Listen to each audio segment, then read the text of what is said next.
walaalkay waa nin maxaan ku raaba fiqishiniya waa nin dadka dhimanaya kamid ah waa nin deegaanka ah bismillaah marka hore waxaan salaamayaa dhalinyaradii iyo odayaashii xafladan quruxda badan soo qabanqaabiyay ee baroordiiqda ayaan aad iyo aad horta ugu mahad celinayaa marka labaad waxaan u mahad celinayaa shacabka reer Columbus ee naga soo ajiibay inay noo yimaadaan oo nagala qayb qaataan baroordiiqda iyo dhibka nagu dhacay inay ka dhiidhiyaan run ahaantii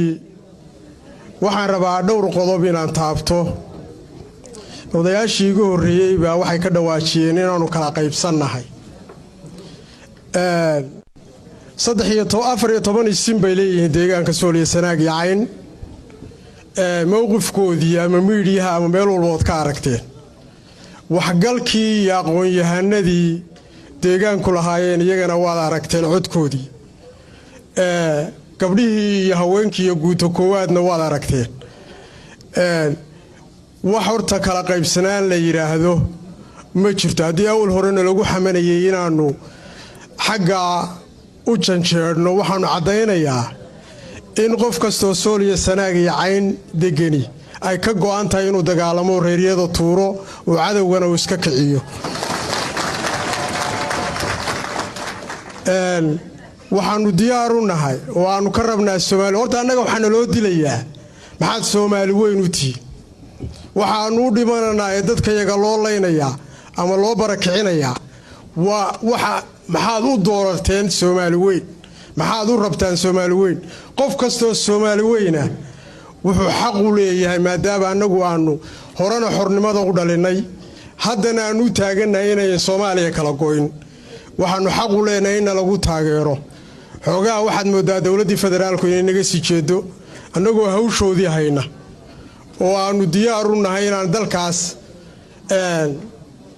ilaahay wuxuu horta meesha noogu uumay inaanu adaygaanu dadka dheernahay mar aqoolayaana dhaliilo yiraahda dhinac marba dhinac bay u socdaan iyo waxbayna yiraahdaan laakiin ilaahay baaba wuxuu noo dooray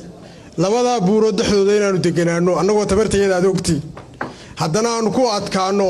in Soomaaliya ay kala goodo aanu diidno oo aanu biriishkii Soomaaliya isku hayn lahaa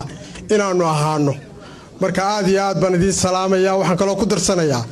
dadkii fundraising-ka halkan gacmaha ka taagay maadaama anigu aan ahay simadii gobolka anigu aan ka joogo ama aan wakiil ka ahay waan u mahad celinayaa sida walaaltinimada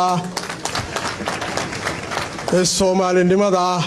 ee ay noogu soo gurmadeen ama ay nooga dhiidhiyeen dhibka noola qaybsanayaan aad iyo aad baan ugu mahad celinayaa reer Columbus waa lagu yaqaanaa inay ka dhiidhiyaan xumaha marka aad iyo aad baan idin salaamayaa waan idin salaamayaa 100%